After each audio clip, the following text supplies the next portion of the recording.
परिवार वालों को मैम्बो अंकल का किस्सा पता चला तो सभी उस टॉपिक पर डिस्कस करने लगे थे। सिर्फ मैम्बो अंकल ही नहीं, बल्कि अनिका के चाचा के बच्चे भी काफी स्मार्ट थे और उन्हें समझ आ रहा था कि ये डील सक्सेसफुल क्यों नहीं हुई थी। ये मैम्बो अंकल का इटली नहीं था जो मैम्बो अंकल अपनी बड़ाई करते हुए यहाँ भी आगे बढ़ जाएं। बहरहाल उन्हें हार का सामना करना पड़ा और अब कल्याणी चाहती थी कि इस मैटर को कोई और हैंडल करे। भानुशाली ग्रुप का नाम एंटरटेनमेंट इंडस्ट्री में भी काफी पॉपुलर था और सभी को पता था कि ये डील इतनी आसानी से क्रैक नहीं होने वाली थी। अब तो कल्याणी ने भी मैम्बो अंकल को दूर का रास्ता दिखा दिया था। बेचारे मैम्बो अंकल कर भी क्या सकते थे, बस अपने टैंट्रम्स के साथ वो अपना बचाव कर रहे थे और भानुशाली ग्रुप के नए सीईओ को नीचा दिखाने में लगे थे। अब भानुशाली ग्रुप ने मैम्बो अंकल के साथ ऐसा क्यों किया, कल्याणी को तो इसका एक्सप्लेनेशन भी नहीं चाहिए था। कोई बात नहीं नवीन, ये काम तुमसे नहीं हो पाएगा।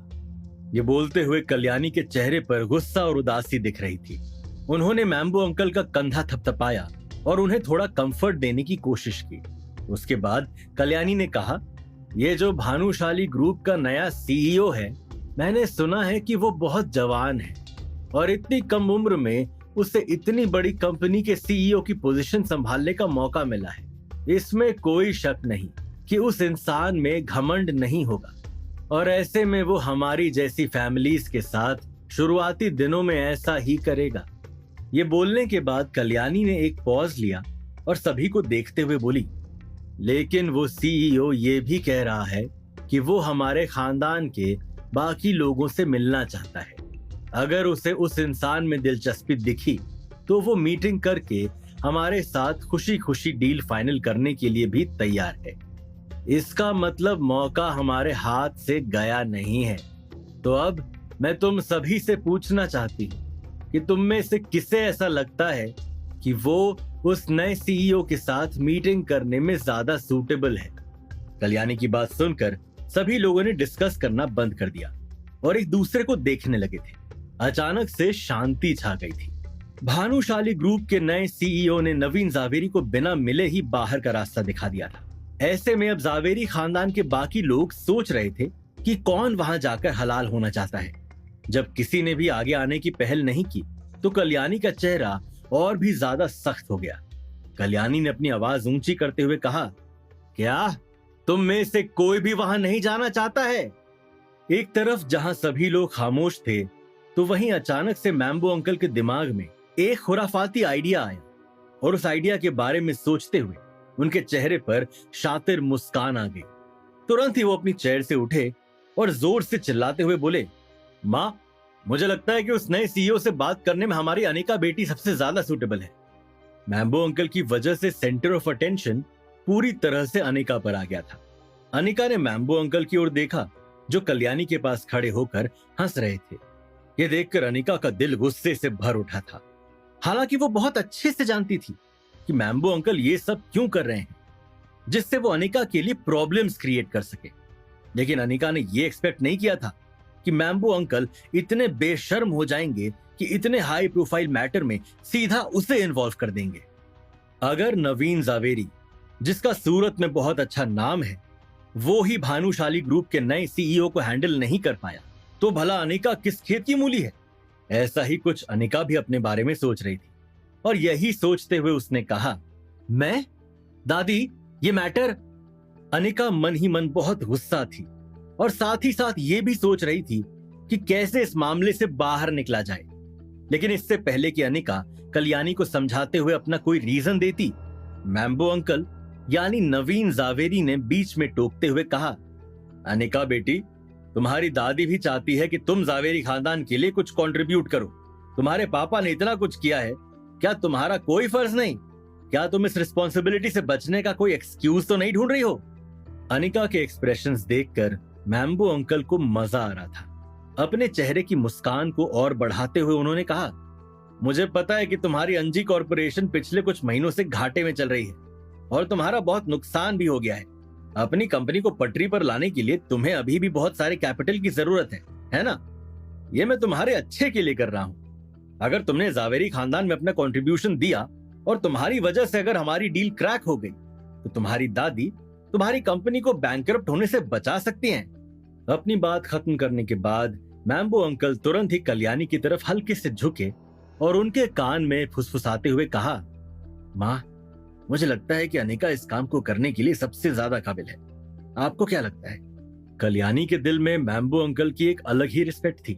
वो कल्याणी के सबसे फेवरेट थे। जाहिर सी बात है कि उनके सजेशन ने कल्याणी के मन में अनिका को लेकर अटेंशन पैदा कर दी थी। थोड़ी देर सोचने के बाद कल्याणी ने अपना सिर हिलाया और अनिका की तरफ देखते हुए बोली, ठीक है अनिका, मैं तुम्हें मौका दे रही हूं। तुम्हें कल ही भानुशाली ग्रुप के नए सीईओ से मिलने जाना होगा। अपना दिमाग लगाओ और ये डील क्रैक करो। Do not let me down. दादी, लेकिन मैं... अनिका ने फिर से अपनी बात रखने की कोशिश की, लेकिन तभी कल्याणी ने अपना हाथ हिलाया और कहा, ठीक है, तो फिर कल अनिका हमारी फैमिली को रिप्रेजेंट करेगी। देखते हैं क्या होता है। आज की ये मीटिंग यहीं खत्म होती है। जिसको जो करना है वो कर सकता है। अनिका के मन में क्या चल रहा है या फिर वो क्या कहना चाहती है, किसी को भी इसकी कोई परवाह नहीं थी। जैसे ही कल्याणी ने मीटिंग खत्म की, वैसे ही एक एक करके सभी वहां से जाने लगे थे। अपने होठों को दबाते हुए जब अनिका की नजर मैम्बो अंकल पर पड़ी, जो उसे देखकर हंस रहे थे, तो अनिका को और भी ज्यादा गुस्सा आ गया। अपने पैर को जमीन पर पटकते हुए अनिका भी जावेरी मैंशन से बाहर निकल गई। अनिका का मूड बहुत खराब था।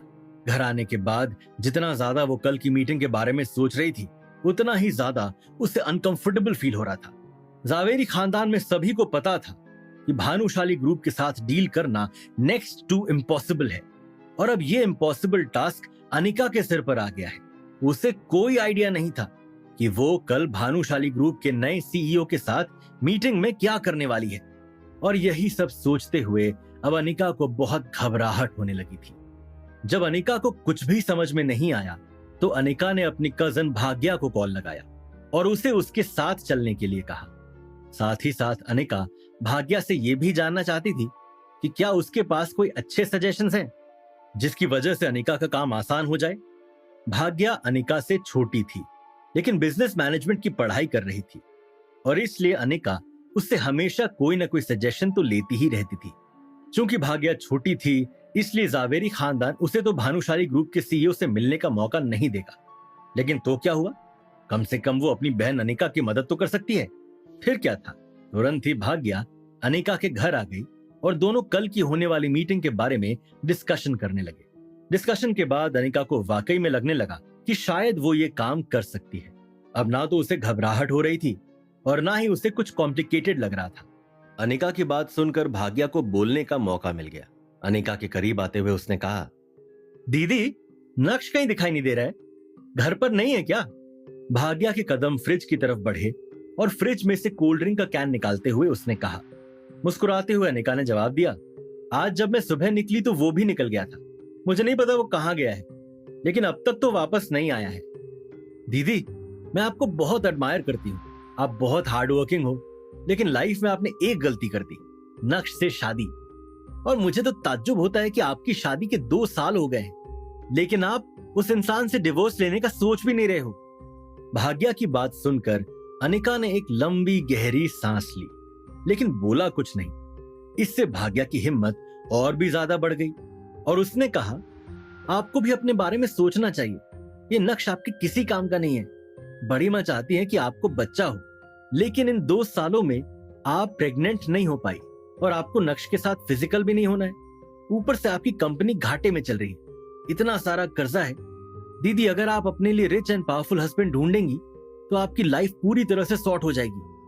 अब इन बातों पर बहस करने का कोई फायदा नहीं है। मेरी शादी हो गई है, ये सब सोचने से अब कुछ नहीं होने वाला है।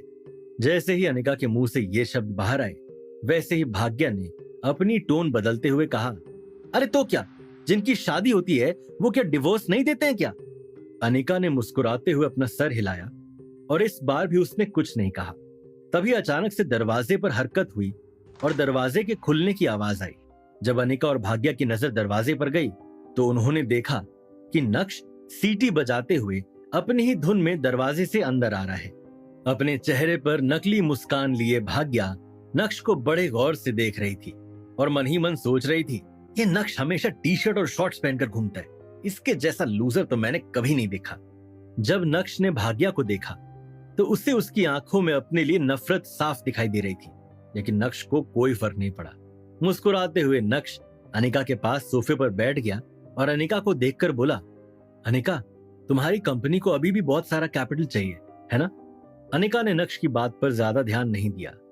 उसका ध्यान तो नेल पेंट लगाने में था, क्योंकि कल उसकी मुलाकात भानुशाली ग्रुप के नए सीईओ से हो रही थी और अनिका उसके सामने प्रेजेंटेबल लगना चाहती थी।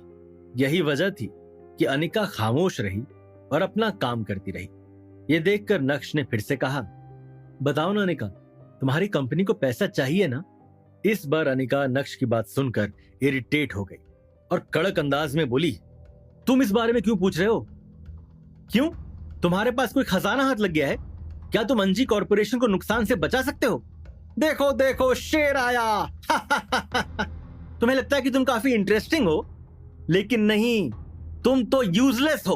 तुम्हें पता होना चाहिए कि अनिका को उस बारे में बात करना नहीं पसंद, लेकिन तुम्हें जानबूझकर यही सब बातें करनी है जिससे मेरी बहन का मूड खराब हो जाए। अरे कुछ तो ऐसा किया करो जिससे मेरी बहन तुम्हारे साथ खुश रहे। ये बोलते हुए भाग्या सोफे से उठी और नक्श को घूरने लगी। अनिका ने तुरंत ही भाग्या की ओर कड़क अंदाज में देखा और उसे ये बताने की कोशिश की कि वो मुंह बंद करे और नक्श को क्रिटिसाइज ना करे। और ऐसा इसलिए क्योंकि कल जब मैम्बो अंकल ने जावेरी मैंशन में सभी के सामने अनिका को एम्बैरेस किया, तब एक नक्श ही था जिसने अनिका की साइड ली और उसका सपोर्ट किया। तो अब अनिका नहीं चाहती थी कि कोई भी नक्श की बुराई करे। ये पहली बार था जब नक्श ने देखा कि अनिका उसके लिए स्टैंड ले रही है और ये देखकर नक्श के अंदर गजब की हिम्मत आ गई। अब नक्श भाग्या को घूर रहा था। मुस्कुराते हुए नक्श ने भाग्या से कहा, तुम्हें हमारे मैटर में नहीं पड़ना चाहिए और मैं कितना यूजफुल हूं या यूजलेस ये मुझे तुम्हें बताने की जरूरत नहीं है। मुझे अच्छे से पता है कि मुझे अंजी कॉर्पोरेशन के लिए कब और क्या करना है। नक्श की बात सुनकर सिर्फ भाग्या ही नहीं बल्कि अनिका के चेहरे पर भी हंसी आ गई थी, लेकिन जैसे तैसे अनिका ने अपनी हंसी को कंट्रोल किया और सरप्राइज्ड एक्सप्रेशन के साथ नक्श को देखने लगी। तभी भाग्या ने हंसते हुए कहा, तो बताओ फिर, अंजी कॉर्पोरेशन के लिए कब कुछ करोगे? करोगे भी या बस सिर्फ हवा में बात करनी आती है? भाग्या की हंसी बढ़ती जा रही थी। अब नक्श भाग्या को किस अंदाज में जवाब देगा? क्या अनिका उन दोनों को शांत करवाएगी या फिर नक्श इस बार कुछ बड़ा करने वाला था जो अनिका और भाग्या के लिए बहुत सरप्राइजिंग होगा? कल की मीटिंग में क्या होगा? क्या नक्श अनिका से मिलेगा या फिर नक्श ने इस सिचुएशन की पहले से ही तैयारी कर ली थी? क्या अनिका जावेरी खानदान को भानुशाली ग्रुप की डील दिला पाएगी? अगर ऐसा हुआ तो फिर मैम्बो अंकल का क्या होगा? आइए जानते हैं अगले एपिसोड में। सुनते रहिए